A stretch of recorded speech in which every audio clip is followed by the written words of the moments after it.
সালাউদ্দিন কাদের চৌধুরীকে যদি শেখ হাসিনা চেত হয়তো একটা গুলি দিয়েই হত্যা করতে পারত, কিন্তু তার লক্ষণ কিন্তু ওটা ছিল না। তার লক্ষণ ছিল যে আব্বার যে লেগেসিটা আছে, আব্বার যে রাজনীতিটা আছে, সেটাকে ধ্বংস করে দেওয়া। আমার বাবা যেহেতু একজন ন্যাশনালিস্ট হিসেবে পরিচিত ছিল, তার এই চিন্তাধারাকে সে ধ্বংস করতে চেয়েছিল। এই আইসিটিটাও, আমরা যে আইসিটির কথা বলছি, বহু বছর ধরে আমরা লড়াই করে এসেছি যে এই আইসিটিটা কি আসলে আদৌ কোনো ধরনের কোর্ট নাকি না, এটা প্রমাণ করার জন্য আমরা সক্ষম হয়েছিলাম। এই বিচারপতিরা যারা আছেন অথবা আমাদের আগের যে আইনমন্ত্রীরা ছিল, তাদেরকে যখনই আপনারা প্রশ্ন করতেন যে এই আইসিটিটা কি ইন্টারন্যাশনাল নাকি ডোমেস্টিক, তারা কিন্তু গোল পোস্ট নিয়ে দৌড়াদৌড়ি করতো। তাদেরকে যখন কোনো সময় জিজ্ঞেস করা হতো যে এটা বাংলাদেশের আইন কেন মেনে এই আইসিটি কাজ করছে না, তখন তারা বলতো যে না, এই আইসিটি একটা ইন্টারন্যাশনাল ক্রাইমস ট্রাইব্যুনাল, এটা ইন্টারন্যাশনাল মানের হচ্ছে। বিদেশিরা যখন তাকে জিজ্ঞেস করা হতো যে ইন্টারন্যাশনাল নর্মস কেন এই আইসিটি ফলো করছে না, তখন বলতো যে না, এটা তো আমাদের ডোমেস্টিক ট্রাইব্যুনাল।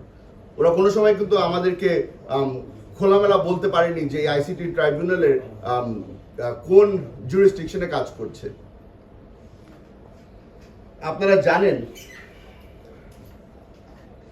আমার বাবাকে 20টা চার্জ দেওয়া হয়েছিল তার বিরুদ্ধে। এই 20টা চার্জকে তারা প্রমাণ করার জন্য অথবা আমাদেরকে ডিফেন্ড করার জন্য খালি 4 জন সাক্ষী এলাও করেছিল। এখন আমরা তাও লড়াই করে গিয়েছি। আপনারা এখানে যারা আছেন তারা হয়তো মনে আছে আপনাদের, আমাদেরই একজন তৎকালীন একজন জজ, সে নিজে সাক্ষ্য দিতে আসতে চেয়েছিলেন।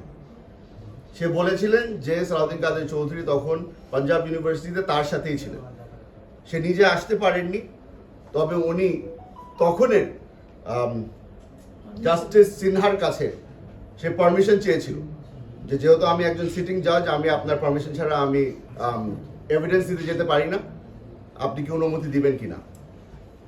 জাস্টিস সিনহা অনুমতি দেননি।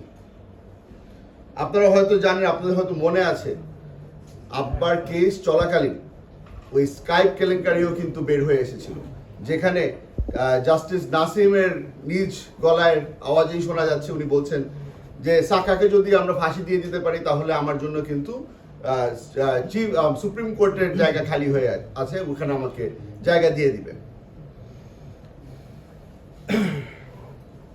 আপনাদেরকে আরো একটা জিনিস মনে করিয়ে দিতে চাই, যেই দিন আব্বার রায় ঘোষণা দেওয়া হয় সেই দিন আমার বাবার হাতে রায় ছিল। সেই রায়টাও মিনিস্ট্রি থেকে বের হয়ে এসেছিল। তখন আমরা প্রমাণ করতে পারি আপনাদের কাছে, বাংলাদেশের মানুষের কাছে, যে রায়গুলি কিন্তু ট্রাইব্যুনালে লেখা হচ্ছিল না, রায়গুলি লেখা হচ্ছিল ল মিনিস্ট্রিতে।